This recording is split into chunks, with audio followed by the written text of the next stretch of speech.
Bonjour à tous, depuis toujours, on entend et on sait, on agit pour travailler sur notre caractère. Certains ont un caractère qui est de s'occuper de soi-même et d'oublier les autres. Certains y pensent plus aux autres et moins à eux-mêmes. Et il y a un juste milieu, et pas juste un juste milieu moitié-moitié, mais un juste milieu qui a la perfection aussi bien d'en s'occuper de soi-même, aussi bien de s'occuper des autres. Aujourd'hui, voyons une sikha du Rabbi sur la paracha de Chaye Sarah, qui va nous expliquer comment Avraham et Sarah, le premier des patriarches, la première des matriarches, avaient cette qualité de perfection, d'intégrité, et qu'à nous aussi de suivre leur exemple. Sur le verset Vaïyu Chaye Sarah, que la vie de Sarah était 127 ans, le Midrash ramène le verset des psaumes qui dit Yodea Hashem Yimetvimim, que Hashem, il connaît, il sait les jours, les années, la vie de ceux qui sont intègres. Et le Midrash explique, basé sur ce qui était expliqué dans le verset précédent dans les psaumes, que ça parle des tzadikim. Le Midrash il dit, de la même manière que eux, c'est-à-dire les tzadikim, ils sont tmimim, ils sont intègres, de la même manière aussi, leurs années sont intègres. Et le Midrash ramène l'exemple de Sarah, que ses années étaient intègres, c'est-à-dire qu'il ne manquait rien des années que Dieu avait décidé que Sarah allait avoir. Le Rabbi demande, il y avait beaucoup de tzadikim, de tzadkaniot, de pieux, de pieuses, avant Sarah, après Sarah. Eux aussi, leurs années étaient intègres. Pourquoi le Midrash ramène un exemple particulièrement de Sarah? Alors on aurait pu répondre, qu'est-ce qu'il y a de particulier chez Sarah? C'est que, en ce qui concerne tous les autres tzadikim, les autres pieux, vu qu'ils ont accompli ce que Dieu a dit, vous allez servir l'Éternel votre Dieu. Et ils l'ont fait en permanence. C'est la raison pour laquelle que Dieu leur a remboursé cela, leur a donné ça avec la bénédiction qui est dit dans la suite de celui qui sert constamment Dieu. Que les jours de ta vie, je vais remplir, ils vont avoir tous leurs années. Donc chez les tzadikim en général, il n'y a pas de chidouche, il n'y a pas de nouveauté qu'ils ont eu les années que Dieu leur avait fixées. D'ailleurs, en parenthèse, le Rabbi dit, dans certains tzadikim, que pour une certaine raison, Dieu lui a enlevé de ces années. En effet, il manquait. D'ailleurs, le Rabbi ramène dans la note que certains, Hachem a enlevé des années pour pas qu'ils vont voir ci, pas qu'ils vont avoir ça, etc. Mais en tous les cas, en effet, chez eux, ça manquait. Donc, chez les tzadikim en général, quand ils servent Dieu comme il faut, c'est la raison pour laquelle qu'ils ont toutes les années qui sont fixées pour eux, tous les jours qui sont fixés, ils les ont. Mais chez Sarah, elle est morte soudainement. Pour une certaine raison, on dit Pachanishmata, son âme l'a quitté. Lorsqu'elle a entendu la Kedat Yitzhak, que son fils Yitzhak a été ligoté, qu'on allait sacrifier son fils Yitzhak, et son âme l'a quitté. Comme Rabbi ramène dans la note, ça peut être expliqué comme dans le Midrash, on dit que ça l'a fait souffrir, et donc c'est ça qui l'a fait mourir, ou bien parce que c'était une grande joie, une si grande joie soudaine qui lui est arrivée, que ça a fait que elle a quitté ce monde. En tous les cas, ça, on aurait pu penser que vu qu'elle est morte soudainement, alors il lui manquait de sa vie. Et le Chidouché l'on dit non, t'inquiète pas, c'est exactement ce qu'elle devait avoir dans sa vie. C'est comme ça on aurait pu expliquer, donc c'est une réponse qui est, mais pas tout, donc simplement. Mais le Rabbi dit, vu que tous les sujets de la Torah sont extrêmement précis, on est obligé de dire que quand le Midrash il ramène l'exemple de Sarah, c'est pas le chidouche de cette nouveauté-là, que bon, pour une raison, il y a une cause ici qui aurait pu dire, ah tiens, il y a eu telle chose qui a fait qu'elle est morte. Et on dit, non, t'inquiète pas, shnotam tmimim, ces années sont entières. Ça explique pas ça rajoute pas dans le sujet lui-même. On est juste en train de donner un exemple de Sarah, mais ça n'explique pas le sujet. Qu'est-ce que ça veut dire que chez les tzadikim, ils sont eux, tmimim, ils sont intègres et que leurs années sont intègres. On fait donner qu'un exemple. Le Rabbi dit non, c'est pas seulement ça. On vient pas juste donner un exemple ici. Quand on dit Sarah, c'est parce que l'idée de shnotam tmimim, que chez les tzadikim, chez les pieux, leurs années sont intègres, c'est lié particulièrement avec la personnalité de Sarah, plus qu'avec d'autres tzadikim. Donc, le Rabbi maintient la première question qu'il a demandé jusqu'à présent. Pourquoi on nous ramène l'exemple de Sarah et pas d'autres tzadikim? On ne peut pas juste dire, donc, parce que bon, c'est un exemple, Sarah. Non, il faut dire que c'est lié avec la personnalité de Sarah. Alors la question elle est, qu'est-ce qu'il y a de particulier dans Sarah que elle, on retrouve qu'elle était tmimim, intègre, et que c'est pour ça qu'on nous donne un exemple pour dire, voilà, ça c'est des années qui sont intègres. Une deuxième question, le Rabbi nous demande. Il dit, qu'est-ce que le Midrash veut dire en disant Hen tmimim, ils sont tmimim, ils sont intègres. On parle bien des tzadikim, des pieux ici. Alors qu'est-ce que ça veut dire que eux ils sont intègres? On peut pas dire qu'il s'agit du fait qu'ils accomplissent les 613 commandements, parce que c'est évident, ils accomplissent les 613 commandements, c'est des tzadikim. Même si on va dire le sens simple du mot tzaddik, un pieux, à plus forte raison si on parle d'un pieux, d'un tzaddik. Comme c'est expliqué dans le Tanya, c'est un niveau qui est extrêmement haut. Le fait que le Midrash ici, il emploie l'expression de tmimim pour ces gens-là, c'est une preuve qu'il veut dire à une qualité particulière. C'est en plus du fait que c'est des tzadikim, des pieux qui accomplissent les 613 commandements, c'est pas ça qui les rend tmimim. Non, tu peux être un tzadik, tu peux être un pieux, mais tu n'es pas tmimim, tu n'es pas intègre.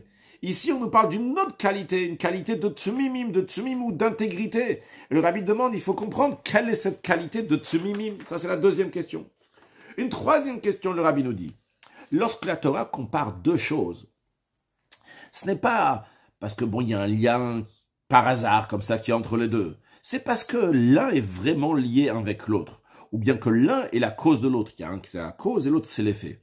Et c'est la raison pour laquelle d'ailleurs, chez nous, quand le Midrash, il dit, de la même manière que eux, ils sont mimim, que eux, les tzaddik, ils sont intègres, de la même manière aussi, leurs années sont intègres. Donc, il y a un lien entre le fait que eux, les tzaddikim, les pieux, sont intègres, c'est ça amène, ou bien c'est lié, ou bien ça amène. Une des deux manières, on a dit qu'il y a deux liens possibles, ou bien que c'est lié, ou bien que ça amène à ça. Alors, le fait que eux, ils sont mimim, ou bien c'est lié, ou bien ça amène au fait que leurs années aussi, ils sont intègres.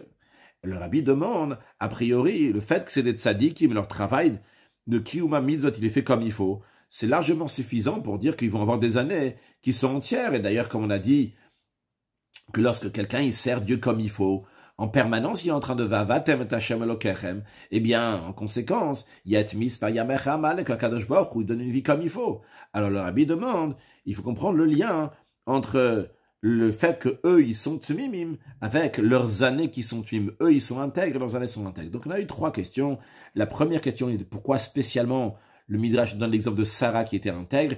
Deuxièmement, c'est quoi cette qualité d'être intègre? Et troisièmement, quel est le lien entre le fait d'être intègre et d'avoir des années qui sont entières? Pour comprendre cela, le rabbi va commencer à discuter de Avraham Avinu. Dans la paracha de Chaye Sarah, on nous dit « Ve Avraham zaken babayamim » que Avraham il était vieux et il avançait dans les jours. Et le Midrash dit sur ça, il y a quelqu'un qui est vieux, âgé, mais il n'est pas avancé dans les jours. Il y a certaines personnes qui sont avancées dans les jours, mais ils ne sont pas dans la vieillesse. De manière plus précise, il y a certains qui sont dans la zikna, dans la vieillesse, mais qui ne sont pas dans les jours. Certains qui sont dans les jours, qui ne sont pas dans la vieillesse. Mais ici, le Midrash nous dit, il y a aussi bien la vieillesse qui correspond aux jours et les jours qui correspondent à la vieillesse. C'est-à-dire, il peut y avoir quelqu'un qui a un des deux, ou bien il est zaken, ou bien il est babayamim, ou bien il est vieux, ou bien il est avancé dans les jours. Mais Avraham, il avait les deux qualités. Et il était zaken, âgé, et il était babayamim aussi, il était avancé dans les jours. Quelle est l'explication de ça? Dans les commentaires de Midrash, ils disent, le sens simple, ils expliquent comme ça. Ils disent, c'est possible quelqu'un qui est vieux, mais il n'a pas avancé dans les jours. Par exemple, Rabbi Elazar ben Azariah, qu'on nous raconte qu'il est devenu âgé, parce qu'il a eu un visage qui était âgé à l'âge de 18 ans, mais il n'était pas avancé dans les jours, il avait que 18 ans, donc il était zaken, il avait un look de quelqu'un qui est âgé, mais il n'avait pas l'âge de quelqu'un qui est âgé. Et il peut y avoir quelqu'un qui est avancé dans les jours, mais il n'a pas le visage de quelqu'un qui est âgé, il a l'air encore qui est jeune. Ça, c'est ce que le Midrash dit. Les commentaires du Midrash expliquent. Mais le Rabbi dit, c'est pas compréhensible d'après cette explication. On est en train de parler ici de Avraham Avinu. Quelqu'un, un grand personnage, à propos de qui on dit Echadaya Avraham, qu'Avraham, il était il était unique, il était le seul qui servait Dieu. Le premier que le Midrash nous dit, il a commencé à éclairer le monde, comme la Chassidut explique, éclairer le monde avec la divinité. Et Avraham, c'était celui avec lequel ont commencé les 2 millénaires de Torah, vu qu'il y a depuis l'an 0 jusqu'en l'an 2000, c'est 2 millénaires de Tohu, et après de 2000 jusqu'à 4000, c'est les millénaires de Torah. Et Avraham Avinu, il avait 52 ans lorsqu'on a commencé le 2000 ans, c'est-à-dire l'an 2000, ça a commencé les 2 millénaires de Torah, c'est-à-dire qu'Avraham Avinu, son rôle, donc, c'était de commencer ces millénaires-là de Torah, d'étudier, de diffuser la Torah dans le monde. Si la Torah, maintenant, elle nous dit 2 qualités de Avraham Avinu, qu'il était vieux et qu'il était avancé dans les jours, juste nous dire comme ça qu'il avait le look de quelqu'un qui est âgé, en plus il avait les jours, c'est des qualités qui sont tout à fait extérieures, superficielles, qui n'expriment pas la grandeur de ce Avraham qu'on vient de dire. Si la Torah nous dit ces qualités-là à propos de Avraham, elle nous dit, voilà, ces 2 qualités, et il était âgé, il va l'avancer dans les jours, c'est sûrement quelque chose de plus profond qui exprime la grandeur de Avraham Avinu. Pour cela, le rabbi nous dit, voyons ce que nos sages expliquent dans un endroit à propos de Zaken et ce que nos sages expliquent dans un autre endroit à propos de Baba Yamim. Dans un endroit, nos sages expliquent l'expression de Zaken en disant, Zaken, c'est comme des acrostiches de Ze Shkana Chorma. Ze Shkana Chorma. C'est celui qui a acquis la sagesse. Donc, quand on parle de quelqu'un Zaken, c'est quelqu'un qui a acquis la sagesse. On va développer dans quelques instants. Baba Yamim, il est avancé dans les jours. C'est quelqu'un qui est avec tous ses jours. Qu'est-ce que c'est quelqu'un qui est avec tous ses jours? Ce qui ne manque pas un jour dans lequel il n'a pas fait une mitzvah. En ce qui concerne Avraham Avinu, on nous dit que chaque jour, il avait accompli une mitzvah. Évidemment, quand on parle des mitzvot, on parle des mitzvot de catégories de commandements qu'il y avait à l'époque d'Avraham Avinu, qui est avant le don de la Torah. Alors, qu'est-ce que ça veut dire ces deux qualités-là? Ces deux qualités-là, ces deux catégories qui sont différentes.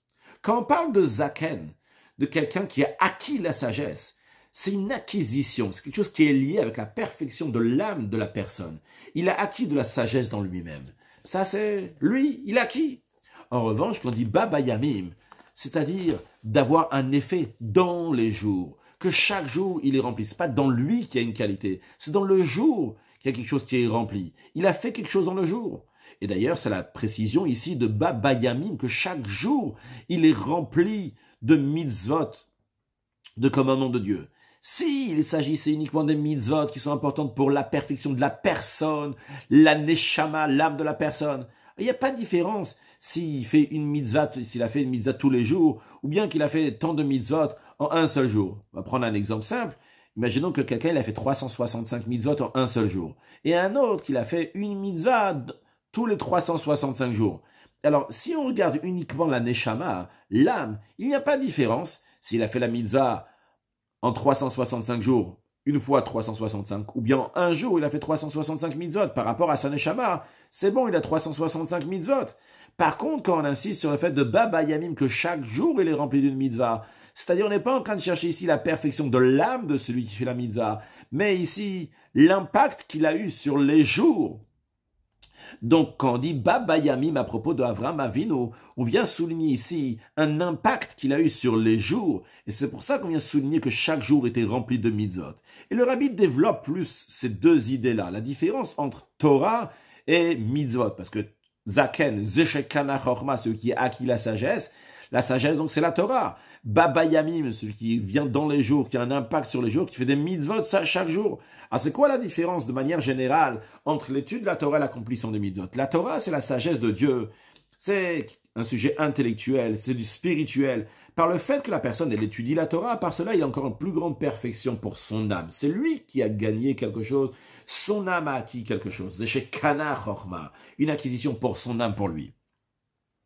En revanche, les mitzvot sont habillés dans des choses matérielles. Et leur sujet, essentiellement, ce n'est pas la perfection de l'âme de la personne, mais c'est d'éclairer le monde matériel, de faire que ce monde matériel va devenir une dira loïd barer, une demeure à Kadosh Baruch Hu, betartonim, ici-bas dans ce monde matériel. Et c'est la raison pour laquelle, que quand nos sages y parlent de la sagesse, de la Torah que la personne elle a acquis, on dit chez Kana Chorma, il a acquis la sagesse, c'est lui qui a intégré la sagesse de la Torah dans son âme. En revanche, lorsqu'on parle des mitzvot, l'expression elle est Baba Yamim, qui vient dans les jours. En faisant des mitzvot, en faisant des commandements de Dieu, par cela, il a fait un raffinement dans le monde, que ce monde-là, qui a le critère de Zman, de temps, les Yamim, dans ça, il a eu un impact dans ces jours-là. Et d'ailleurs, la précision, elle est Yamim, quand on dit les jours ici. L'intention est de souligner une telle quelque chose de matériel qui dépend du temps, qui est lié avec les changements de temps. La notion essentielle quand on parle du temps, c'est qu'il y a un changement, chaque temps il est différent. Car si on veut retrouver dans les choses matérielles, il y a certaines choses qui sont fortes comme le jour où ils ont été créés, qui n'ont pas changé. Par exemple, l'armée du ciel, le soleil, les étoiles. Et ce qui est similaire à cela, il y a plein de temps qui passe, mais ça ne change strictement pas dans leur force. Ils restent exactement comme ils sont. C'est pas comme le temps. De même, il y a certaines choses ici sur terre qui sont éternelles. Par exemple, le Mishkan, le tabernacle que Moshe Rabbeinu a construit, l'arche, l'huile d'onction, toutes ces choses-là que Moshe Rabbeinu il a fait, qui ont été cachées, enterrées, et ils existent éternellement dans toute leur intégrité, dans la perfection. Mais ça, c'est pas des choses qui sont liées avec Yamim. Yamim, c'est du temps qui change. Et vu que l'essentiel de l'intention de la création du monde, c'est de faire une demeure à Dieu, Betartonim, ici-bas, dans le niveau le plus inférieur qu'il peut y avoir dans le bas, c'est-à-dire dans des choses qui sont inférieures à tel point qu'ils sont liées avec le changement de temps.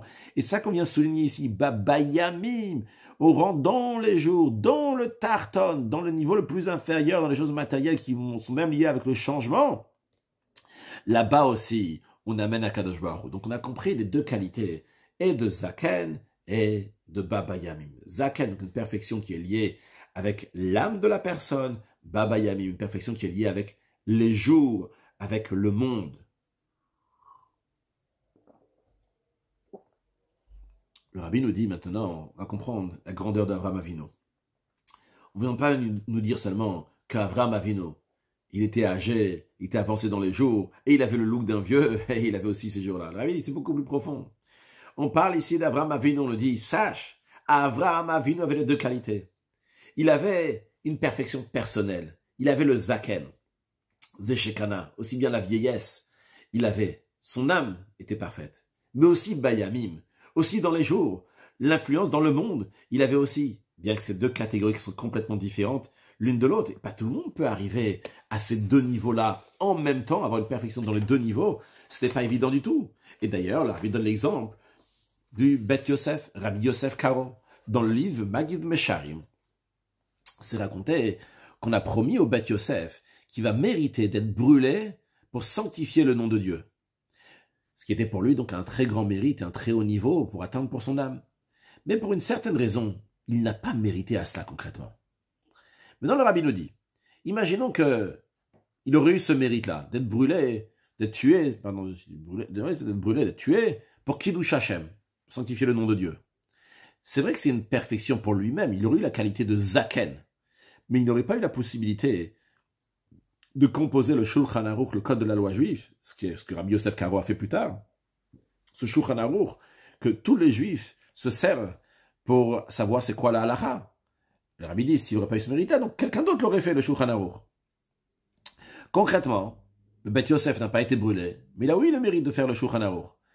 Donc il a eu un impact dans le monde. Il a eu Baba Yamim. Mais il n'a pas mérité à Messirut Nefesh, à donner son âme. En ce qui concerne la perfection de son âme à lui, ça aurait été une plus grande perfection s'il serait mort à Kiddush Hashem en sanctifiant le nom de Dieu. Et pour lui, c'était considéré une punition. Ce que le Rabbi veut dire ici, on voit quelqu'un à un très haut niveau, Rabbi Yosef Karo, qu'il a même écrit le Shulchan Aruch, et c'est même pas considéré un Kinyan Benefesh, c'est Kana Chochma. On dit, c'est par rapport à son âme à lui, ça aurait été plus Kiddush Hashem, ça aurait été une plus grande perfection de mourir pour sanctifier le nom de Dieu. Mais il a une influence dans le monde. Donc le Rabbi veut dire, c'est pas évident d'avoir ces deux qualités. Est-ce qu'on nous dit que chez Avraham Avinu, les deux qualités étaient à la perfection? Je pense que le Rabbi veut souligner ici, c'est que évidemment, le Bet Yosef, Rabbi Yosef Karo, il avait aussi bien une qualité donc de l'âme et aussi bien un impact dans le monde. Dans tous les cas, la perfection d'avoir la qualité de son âme, ça, il n'est pas arrivé. Chez Avraham Avinu, il y avait les deux qualités à la perfection. Ça, c'est ce que le Rabbi souligne, à la perfection. Que ça soit aussi bien avec le travail sur lui-même, ou bien que ce soit dans le travail d'éclairer le monde. Eh bien, Avraham l'a fait aussi. Il a écrit qu'à partir de Avraham Avinu, il a commencé à éclairer le monde. Basé sur ça, le Rabbi nous dit, on va comprendre aussi ce qu'on a mentionné de la Gemara avant, qu'à partir de Avraham Avinu, ça a commencé les 2 millénaires de Torah. Depuis l'an 2000 jusqu'à 4000, on a dit c'est le don de la Torah. Avraham, il avait 52 ans quand ça a commencé l'an 2000. Le Rabbi nous dit, parce que c'est lié avec le travail d'Avraham Avinu. Par le travail d'Avraham Avinu, ça a commencé la préparation au don de la Torah. Et quand on l'a dit plusieurs fois, l'explication de Maaseh Avot Siman Abalim, ce qui s'est passé avec les patriarches, c'est un signe pour leurs enfants, leur descendance. C'est pas juste un signe, mais c'est aussi qui donne la force. Et le travail des patriarches, le premier des patriarches, donc c'était Avraham Avinu. Ce qu'ils ont fait les patriarches, c'est une préparation pour le don de la Torah. Alors voyons le lien entre ce qui s'est passé au don de la Torah avec le travail d'Avraham Avinu, aussi bien dans la perfection de son âme, mais aussi bien de l'impact qu'il avait sur le monde. À Matan Torah, au don de la Torah, ce qui s'est passé, la nouveauté qui s'est faite, c'est qu'il y a eu un lien entre le haut et le bas. Comme le Midrash ramène. Le Midrash dit, il y avait un roi, c'est un exemple, d'un roi qui a décrété que les gens de Rome vont pas descendre en Syrie, et les gens de Syrie vont pas monter à Rome. Et le Midrash dit de la même manière, lorsque Dieu il a créé le monde, il a décrété, il a dit, Hashamaim Shamaim la Hashem. Le ciel appartient à Dieu, le spirituel est à Dieu, le haut reste dans le haut.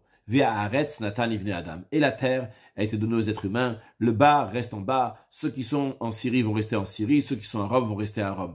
Il n'y a rien qui peut monter, il n'y a rien qui peut descendre. Et le Midrash continue en disant, lorsque Dieu a décidé de donner la Torah, il a annulé le décret, il a annulé cette coupure qu'il avait fait. Et il a dit, dorénavant, les tartonim yalula elyonim, ceux qui sont en bas pourront monter là-haut. Et ceux qui sont en haut pourront descendre en bas.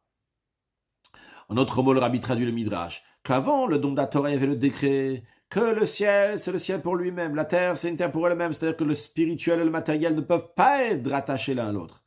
Au don de la Torah, Dieu il a dit, j'annule ce décret-là, et il a donné la force, à travers l'accomplissement des mitzvot, qu'on va rattacher et unir le ciel et la terre, le spirituel et le matériel.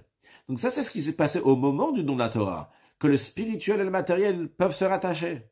Mais donc, qui est-ce qui a fait la préparation à ça? C'est les patriarches, en ce qui nous concerne. Donc, Avraham Avinu. Avraham Avinu, il a commencé ce lien entre le haut et le bas. Ce lien qui est concrétisé au don de la Torah. Avraham Avinu l'a commencé dans son travail personnel d'unir le haut et le bas. Il a rattaché les deux qualités. La qualité qui est liée avec l'âme, la qualité de Zaken, donc sa perfection spirituelle, avec l'impact qu'il a sur le monde de Baba Yamim, d'avoir une influence sur le matériel de ce monde. Il y avait des tzadikim avant Avraham, mais ils n'étaient pas tmimim, et je m'avance un peu sur la suite de la sira. Ils n'étaient pas tmimim. On nous parle, c'est uniquement des tzadikim.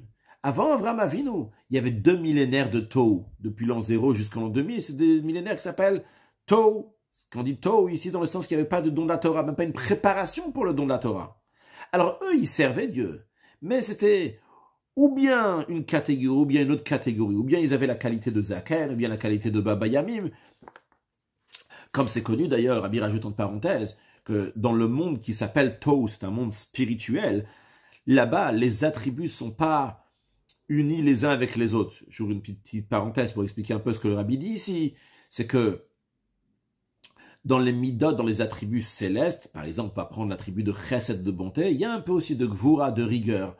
Dans la rigueur, il y a aussi un peu de chesed de bonté. Par contre, dans les attributs de Tohu, là-bas, il n'y avait que du chesed, que de la bonté, ou bien que de la gvura, que de la rigueur, etc. Ce qui a fait d'ailleurs, donc ça n'a pas pu tenir là-bas dans le monde de Tohu, pour comme ceux qui connaissent, je suis attaqué, mais ce n'est pas le contexte ici. Ce que le Rabbi veut dire en tous les cas, c'est que dans les 2 millénaires de Tohu, il y avait des gens qui servaient à Kadosh Baruch Hu, mais c'était ou bien l'un ou bien l'autre. Par exemple, il peut y avoir quelqu'un qui va servir Dieu uniquement, Zaken, uniquement dans la perfection de son âme. On peut prendre l'exemple de Ben Azai. Ben Azai, qui était après le don de la Torah, mais juste l'exemple dans l'idée qu'il servait Dieu uniquement d'une certaine catégorie. Lui, on dit clairement que son comportement c'était Tohu, Lola Shavet Yetzara. Il n'était pas dans la notion de s'installer dans le monde. Il ne s'est pas marié pour avoir des enfants, faire une demeure à Dieu ici-bas. Il a dit, moi, je désire étudier la Torah. Il s'est donné entièrement à l'étude de la Torah. Il n'a pas voulu avoir affaire avec le monde. Donc, c'est dans cet même esprit-là qu'on parle donc des tzadikim qui étaient avant Avraham Avinu, dans les 2 premiers millénaires, donc des millénaires de Tohu, ou bien ils étaient entièrement dans le travail de Zaken, une perfection personnelle, comme Ben Azai par exemple, qui étudiait entièrement la Torah, ou bien qu'ils étaient plutôt dans le travail de Baba Yamim, qui étaient investis donc dans la matière, mais en tous les cas, un des deux. Le Rabbi dans la note, il ramène le fait que même s'ils avaient affaire avec le monde, en tous les cas, ça éclairait pas encore le monde, c'est seulement Avraham qui éclairait le monde, parce que vu que s'il manque dans la qualité de Zaken chez Kana Chochma, on ne peut pas avoir un si grand impact sur le monde. En tous les cas, en ce qui nous concerne, ce qui nous intéresse, c'est qu'Avraham Avinu, c'est lui qui a commencé le lien entre ces 2 manières de servir Dieu, entre ces 2 catégories de Zaken et Baba Yamim. Et c'est pour ça que le Midrash, il explique ces 2 qualités-là à propos d'Avraham. Ces qualités de Zaken et Baba Yamim, on les retrouve aussi chez Yoshua, chez David. Le Midrash lui-même ramène ça. Mais Avraham Avinu, il était particulier parce que c'est lui qui a commencé, qui a ouvert cette voie de rattacher ces 2 catégories. Et c'est avec lui qu'ont commencé les 2 millénaires de Torah. Et l'ordre des choses de la Torah, c'est de rattacher ensemble même différents sujets, comme le Ram il dit, Kol la Torah entière, elle a été donnée pour faire le shalom dans le monde. C'est quoi le shalom? Shalom, c'est rattacher, unir 2 choses qui n'étaient pas ensemble, c'est 2 catégories différentes, et on va quand même les rattacher ensemble. Donc le Rabbi nous a expliqué, bien comme il faut, les qualités de Avraham, aussi bien c'est quoi Zaken Zeshekana Chorma, qu'il a acquis la sagesse, C'est l'idée donc de se donner entièrement pour le spirituel, et aussi bien le Baba Yamim, d'avoir un impact sur le jour, de rentrer dans la matière et d'influencer la matière. Et Avraham Avinu avait une perfection dans les deux. Quel est l'enseignement de cela? Le Rabbi nous dit, comme toutes les histoires de la Torah, l'histoire d'Avraham Avinu aussi, c'est un enseignement dans notre service de Dieu. Il y a certains que tout leur objectif, ils sont à fond d'influencer sur le monde, mais ils s'oublient totalement. Il y a d'autres personnes que leur objectif, c'est encore acquérir quelque chose, encore une chose pour leur âme, et encore c'est eux et eux et eux qui vont avoir. Ils sont toujours occupés avec eux-mêmes. Et c'est normal, lorsque quelqu'un fait des acquisitions donc pour lui-même, de plus en plus qu'il a, eh bien, il regrette de ne pas avoir encore plus, comme ça soit Yosif Dat, Yosif Machov, il a dit, celui qui connaît, il a plus de connaissances, il a encore plus de mal, parce que quand il connaît quelque chose, il veut connaître encore plus, encore plus, encore plus. De même matériellement, Miché Shlom Mané Rotsematayim, quelqu'un qui a un mané, c'est 100 zouz, il en veut maintenant 200 zouz. Donc, de la même manière aussi, spirituellement, il va avoir encore et encore. Mais ces gens-là, donc, sont pas là pour regarder ce qu'il y a à l'extérieur d'eux et pour éclairer leur entourage. Et vient l'enseignement d'Avraham Avinu. On nous dit, regarde Avraham, il était Zaken et Baba Yamim. Vrai, il avait la perfection de son âme, mais il avait aussi un impact sur le monde autour de lui. Et on nous dit, chacun de nous, doit avoir les deux catégories de manière à servir Dieu. Parce que la Torah, elle a été donnée pour faire la paix dans le monde. La paix, c'est unir le haut et le bas, le matériel et le spirituel. L'âme, la perfection de l'âme et la perfection du monde. Donc, un impact sur le monde, mais aussi un impact sur soi-même. Donc, dans les deux, il faut travailler. Et quand même, le Rabbi nous dit, bien que les deux sont importants, mais quand même, dans la Chassidoute, c'est souligné essentiellement le travail de Baba Yamim. Rentrer dans les jours, c'est-à-dire avoir un impact sur le monde. Pour comprendre cela, voyons ce que Chassidoute explique sur les paroles de nos sages, qu'il y a fait qu'il vaut mieux un instant de Torah et de bonnes actions dans ce monde que toute la vie du monde futur. Pourquoi? Quelle est la raison? La Chassidoute explique. Vrai que la vie du monde futur est très très haute, mais finalement, c'est uniquement, si on regarde la créature qui est l'âme en l'occurrence, qui profite, elle a un profit, elle a un plaisir, la divinité qui se révèle à elle dans le monde futur. Mais lorsqu'un juif est ici sur terre, il fait teshuva, et il fait de bonnes actions. Qui est-ce qui a une satisfaction? C'est le Créateur, c'est Dieu. Et le plaisir du Créateur est beaucoup plus haut, sans aucune commune mesure, avec le plaisir de la créature, donc de l'âme. Parce qu'une créature n'a aucune commune mesure avec le Créateur. C'est la raison pour laquelle il vaut mieux un instant de tchouva et de bonnes actions dans ce monde-là que tous les plaisirs du monde futur. Et de la même manière aussi en ce qui concerne donc le travail de Zaken, la shleimut, la perfection de l'âme, ça n'a aucune valeur par rapport au travail de Baba Yamim, d'avoir un impact sur ce monde-là. Parce qu'en ayant un impact, en travaillant dans ce monde-là, c'est par cela que se fait l'intention pourquoi Dieu il a créé le monde, une dira betartonim, demeure à Dieu ici-bas. Et ça amène le plaisir au Créateur. Et c'est la raison pour laquelle que les rabbis de Chabad ont tellement insisté de concrétiser l'intention de Dieu dans des choses matérielles, jusqu'à des choses matérielles qui sont liées avec les changements du temps. Car le but, l'essentiel du travail de Dira Betartonim, c'est d'avoir un impact sur ce monde-là. Et le Rabbi souligne, dans ça même, c'est de nos jours qu'il y a le but et l'essentiel de cette demeure à Dieu ici, beaucoup plus que dans le passé.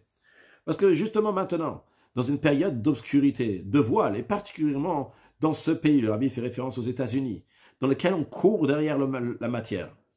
Une matière donc qui est liée avec les changements, à tel point que ça s'exprime aussi dans les vêtements, que chaque jour il faut s'habiller de manière différente. Et si on ne fait pas ça, on pense qu'il manque de la perfection. Eh bien justement, ici et maintenant, c'est le travail essentiel de faire des choses de plus basses, ces choses qui sont liées avec des changements, d'en faire une demeure, un réceptacle à Dieu, que Dieu lui aniavaye l'oshaniti, c'est un Dieu qui ne change pas, contrairement au temps qui change, mais Dieu il ne change pas. Et le Rabbi continue à développer avec ce travail-là de Baba Yamim, d'avoir un impact. On a traduit avoir un impact sur le monde. C'est pas seulement avoir un impact sur quelqu'un d'autre, mais aussi c'est avoir un impact sur soi-même.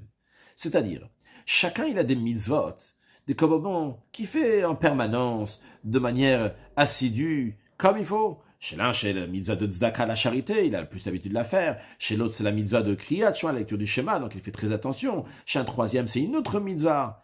Mais le Rabbi dit, il y a certaines mitzvot que la personne ne le fait pas toujours de manière égale. Ça change chez lui de temps en temps. Et en fonction, c'est pas dire la même chose. Et le Rabbi dit justement, ces mitzvot-là, il doit faire encore plus d'efforts de les faire comme il faut. Quelqu'un pourrait penser, pourquoi je dois travailler sur ces mitzvot-là? C'est des mitzvot de façon qui sont pas durables chez moi. Aujourd'hui c'est comme ça, demain c'est autrement. Il vaut mieux m'investir, faire des efforts dans des choses qui vont tenir plus longtemps. Et comme ça, je vais pouvoir avoir encore plus. Encore plus que ça. Cette personne dit, le fait qu'il y a certaines mitzvot, ils sont plus durables chez moi, ils ne changent pas. A priori, c'est une preuve. Le Rabbi dit peut-être, c'est même vrai que c'est une preuve. Que ces mitzvot-là, ils sont plus liés à son âme, à sa nekudata yadut, c'est son point de judaïsme qui est au-delà de tout changement. Donc, le cerveau oblige à dire, tu as des forces, eh bien, investis dans les choses qui sont liées avec ta nekudata neshama, avec ta neshama d'un niveau très très haut. Pourquoi investir dans des mitzvot qui sont liés avec le changement? Le Rabbi dit, l'enseignement pour nous, il est justement, on te dit, le travail essentiel. Sache où tu dois mettre tes efforts. C'est dans le Baba Yamim. C'est justement dans les choses qui sont comme des Yamim, qui ont un changement, des choses qui changent constamment. Eh bien, c'est par cela qu'on concrétise l'intention de dire à Betarton, faire une demeure à Dieu ici-bas. Et comme c'est écrit dans les écrits du Harizal, et c'est expliqué dans la Chassidut que chaque Neshama, chaque âme, elle a une mitzvah particulière. Et son rôle, il est d'avoir un impact sur certaines choses. Et à travers ces choses-là, elle fait le but pourquoi elle est descendue ici-bas dans ce monde. Et le Rabbi dit le fait même que certaines choses sont difficiles à l'homme d'accomplir, il a des difficultés pour ça. C'est une preuve que là est son rôle essentiel. Et le Rabbi dit donc, si c'est le rôle essentiel, c'est pour ça qu'il y a le Yetzerara qui se met à fond pour pas qu'il va réussir à les faire. D'ailleurs, le Rabbi fait référence dans la note à la Sira de Chelek Gimel Parashat Bereshit, donc on a étudié il y a quelques semaines, qui le Rabbi a expliqué là-bas longuement comment ça se fait qu'Adam Arishon n'a pas pu tenir à la Avera de ne pas transgresser, de manger de l'arbre de la connaissance. Et l'enseignement là-bas, il était que chacun, on a des mitzvot qui sont plus difficiles. Et justement, c'est ces mitzvot-là sur lesquels il faut plus investir. Et donc, dans le contexte ici, c'est des mitzvot qui sont bayamim, qui sont avec les jours. Les jours, le changement, le temps qui change sans arrêt. Aujourd'hui, il fait la mitzvah comme ça, demain comme ça, etc. On dit, c'est là que tu dois investir dans cette mitzvah-là. Le Rabbi dit, c'est ça qu'on exige de chaque juif. De pas baisser les bras du fait qu'il y a certaines choses de Torah mitzvot qui ne sont pas durables chez lui suffisamment. Et il ressent une faiblesse de temps en temps. Et même si, de temps en temps, il a des sfekot, il a des doutes dans la émouna, dans la foi de Dieu, il ne doit pas abandonner, baisser les bras pour cela. Au contraire, il doit se renforcer tous les sujets qui ont des chinous, qui ont des changements. Et lorsqu'il va faire comme ça, c'est sûr et certain qu'on va l'aider d'en haut. Donc, maintenant, le Rabbi va revenir au début de la Sikha. Au début de la Sikha, on avait des questions donc, sur Sarah, sur Tmimim, intègre. Et pour cela, le Rabbi nous a développé longuement la qualité de Abraham, les qualités de Abraham, et aussi donc l'enseignement qu'on a tiré de cela. Et maintenant, le Rabbi revient et dit, on va comprendre ce que nos sages disent, que Shem Shem Tmim Karshnotam Tmim, de la même manière que eux, ils sont intègres, de la même manière aussi leurs années sont intègres. On va comprendre aussi la supériorité, la particularité du titre de Tmimim, en plus du titre de Tzadikim des pieux. Quand on parle de Tzadikim des pieux, c'est même ceux qui accomplissent la Torah mitzvot avec une seule catégorie. Comme c'était le cas dans les 2 premiers millénaires du monde, c'était Tau, il y avait ou bien perfection de soi, ou bien impact sur le monde, mais pas les deux en même temps. La particularité du titre Tmimim, c'est ceux qui sont intègres, c'est que leur travail est intègre dans les 2 catégories ensemble, aussi bien dans le Zaken, aussi bien dans le Baba Yamim, aussi bien dans la perfection de leur âme, et aussi bien dans l'impact qu'ils ont sur le monde. Ça, c'est l'ordre des choses qui a commencé à partir de 2 millénaires de Torah, donc à partir de Abraham, et comme le Rabbi va nous le dire, donc à partir d'Abraham et Sarah. On va comprendre aussi le fait que eux, ils sont intègres, ça fait que leurs années aussi sont intègres. La même manière que quand on parle de d'eux-mêmes, on dit ils sont tmimim. C'est-à-dire que leur travail est intègre. Il inclut les 2 qualités, aussi bien l'impact sur le monde et aussi bien la perfection personnelle donc de l'âme. Et les 2 s'unissent ensemble. Et bien que ces 2 catégories qui sont contradictoires même, eh bien on nous dit shnotam aussi. Ils sont intègres. Shnotam ici dans le sens shana qui veut dire une année, mais aussi shana, c'est appelé une année, aussi le langage de Shinou, il y a des changements dans l'année. Eh bien, tous les sujets qui sont changeables, qui changent avec le temps, eh bien, ces gens-là, ces tmimim, les rendent, vu que eux ils sont intègres, ils font que ces Shinouim, ces choses-là qui sont sous le changement, ils vont être aussi intègres. Donc on comprend aussi bien la deuxième question et la troisième question. La deuxième question était, c'est quoi ce titre-là de Tmimim plus que Tzadikim? On nous a dit, Tzadikim, ça peut être quelqu'un qui sert Dieu avec une manière, pas avec la deuxième manière. Tmimim, c'est ceux qui servent Dieu avec les deux manières. On comprend aussi que ceux que eux-mêmes, ils sont Tmimim, ils font que les choses qui sont liées avec Shnotam, Shinouim, avec des changements, ces choses-là aussi, ils vont être Tmimim, ils vont être intègres. C'est la raison pour laquelle que nos sages prennent l'exemple de Sarah, lorsqu'elle a quitté ce monde, qu'elle a la Tmimut, elle avait l'intégrité. Parce que c'est à partir de Avram et Sarah qu'ont commencé la préparation au matin de Torah, au don de la Torah. Les 2 millénaires de Torah, ils ont commencé à partir d'Avram et Sarah.